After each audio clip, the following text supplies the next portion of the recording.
नमस्कार, मी लतिका महाराष्ट्र रेसिपीमध्ये मी तुमचं स्वागत करत आहे। आज मी तुम्हाला हॉटेलसारखं टमाटे सूप बनवून दाखवणार आहे, पण त्याआधी चॅनलला सबस्क्राइब करा आणि बेल आयकॉनवर क्लिक करा। तर त्यासाठी बघा कढई गरम करत ठेवलेली आहे, त्याच्यामध्ये आपण बटर टाकून घ्यायचं। तर बटर मी 3 चमचे घेतलेला आहे आणि गॅस एकदम बारीक करायचा, फास्ट गॅस करायचा नाहीये। आणि बटर थोडासा वितळला का नाही की त्याच्यामध्ये आपल्याला 4 लसणाच्या पाकळ्या आणि अर्धा इंचला बी थोडंसं कमी असं आलं घेतलेलं आहे, ते खिसून घेतलेलं आहे बघा, बारीक खिसणीने मी हलकंसं परतायचं ह्याला बटरमध्ये। बघा ह्याला असा फेस सुटला की ह्याच्यामध्ये बघा 4 टमाटे घेतलेले आहेत, एकदम पिकलेले आहेत बघा, आणि बारीक कापून घ्यायचे। अशी एकदम बारीक कापली की नाही की लगेच सॉफ्ट होतात। आता हे आपल्याला काय करायचं आहे, एकदम टमाटे आपल्याला गळून द्यायचं आहे। हे कसं कुकरमध्ये केलं तरी पण चालतं, पण तुम्ही माझ्या पद्धतीने एकदा करून बघा कढईमध्ये। आता ह्याच्यामध्ये मी काय करणार आहे, चवीपुरतं मीठ, ही 4 जणांना पुरायसारखं मी करत आहे, आणि 3 चमचे साखर।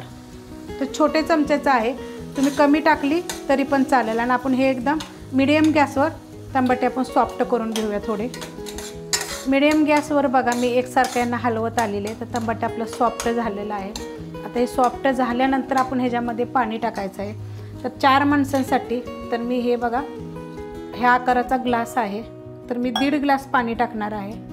1.5 ग्लासमध्ये 4 माणसांना बरोबर होतं सूप।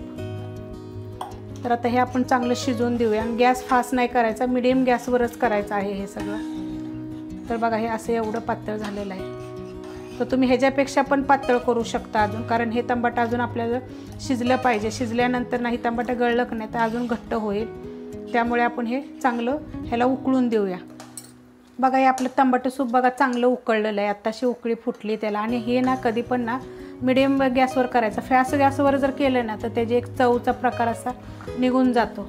त्यामुळे कधी पण कुठली पण वस्तू असे करतो ना तर आपण जरा मीडियम गॅसवर करायचं। तर हे काय अजून आपलं टमाटर शिजलं नाही आहे बघा, अजून हे शिजायचं आहे, फक्त ह्याला चांगली उकळी फुटलेली आहे। आता ही उकळी फुटली त्यातच 8 मिरी मिजून घेतलेली आहेत बघा। तुम्हाला जर तिखट अजून पाहिजे असेल ना तर ही काळी मिरी आहे आणि मी कुटून घेतलेले 8 आहेत। थोडंसं तिखट पाहिजे असलं तर 1-2 जास्त टाकली तरी पण चालेल।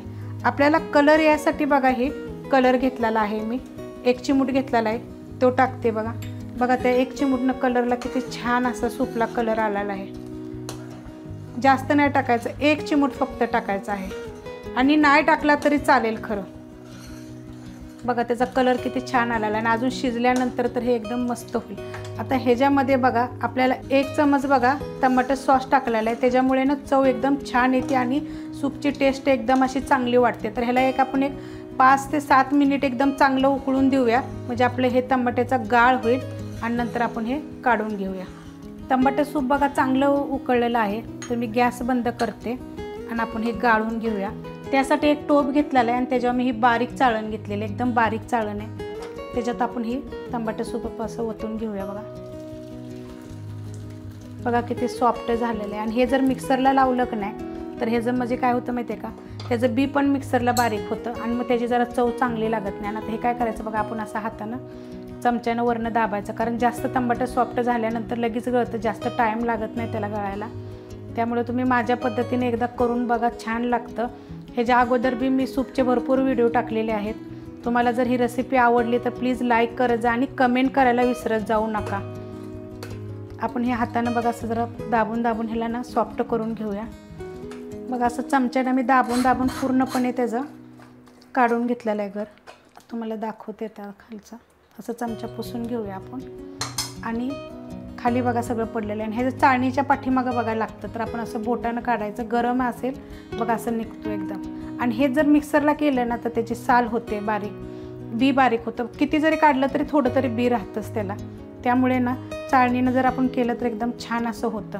आणि ह्याच्यात नुसता चोथा राहिला आहे बघा, काय राहिलेलं नाही आहे। आणि हे जर कुकरला जर आपण लावून जर केलं ना तर कुकरला एवढी टेस्ट येत नाही। तुम्ही टोपामध्ये बनवून बघा, कढईमध्ये बनवून बघा, छान लागतं। काही तुम्हाला मी हलवून दाखवते, अजून पण गरम आहे, आणि किती घट्ट आहे बघा, एवढं असं घट्ट झालं पाहिजे म्हणजे छान लागतं चवीला।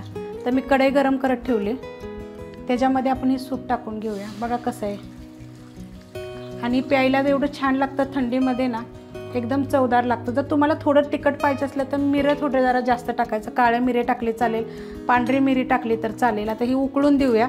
एक वाटी घेतलेली आहे, त्याच्यामध्ये 1 चमचा मक्याचं पीठ घेतलेलं आहे. त्याच्यामध्ये आपण थोडंसं पाणी टाकून घेऊया आणि कालवून घ्यायचं.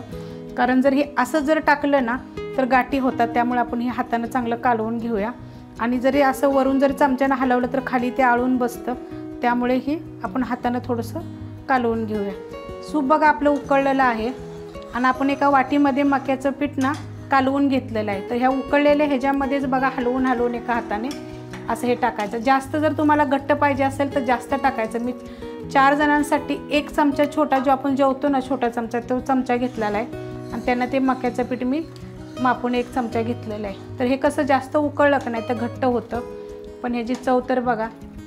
आता हे आपण चांगलं उकळून देऊया, कारण ह्याला चांगलं शिजल्याशिवाय ना मक्याचं पीठ हे चांगलं लागणार नाही. एकजीव झालं पाहिजे आणि एकामेकात चव चांगली उतरली पाहिजे. आपण ह्याला चांगलं शिजवून देऊया. चांगलं उकळलेलं आहे बघा. 2 ते 3 मिनटं मी चांगलं उकळून घेतलेलं आहे. मक्याचं पीठ टाकलं त्याचा बघा कसं झालेलं आहे बघा, एकदम घट्ट असं. एवढं असं घट्ट पाहिजे, ह्याच्यापेक्षा जास्त मक्याचं पीठ टाकायचं नाही आहे. त्याच्या चवीमध्ये फरक पडतो. आणि मी तुम्हाला सांगितलं तिखट पाहिजे असेल त्यात तुम्ही पांढरी मिरी टाकली तरी चालेल, काळी मिरी पावडर टाकली तर चालेल. आणि हे चांगलं उकळलं की नाही, आता हे झालेलं आहे बघा सूप. आणि एवढं घट्ट असं छान असं चविष्ट असं झालेलं आहे. वास तर एकदम छान सुटलेला आहे आणि हॉटेलसारखं झालेलं आहे. तर तुम्हाला मी एका वाटीमध्ये काढून दाखवते त्याचं बघा सूप किती छान असं आहे बघा हे. आणि आपण हे काय मिक्सरला केलं नाही, आपण वरच्यावर शिजवलेलं आहे. ह्याचा पूर्णपणे चव आपल्याला भेटलेली आहे. ह्याच्यामध्ये तुम्ही कोथिंबीर टाकू शकता आवडीनुसार, एकदम छान लागेल. जर ही रेसिपी तुम्हाला आवडली तर लाईक करा, सबस्क्राईब करा, कमेंट करा आणि शेअर बी करा.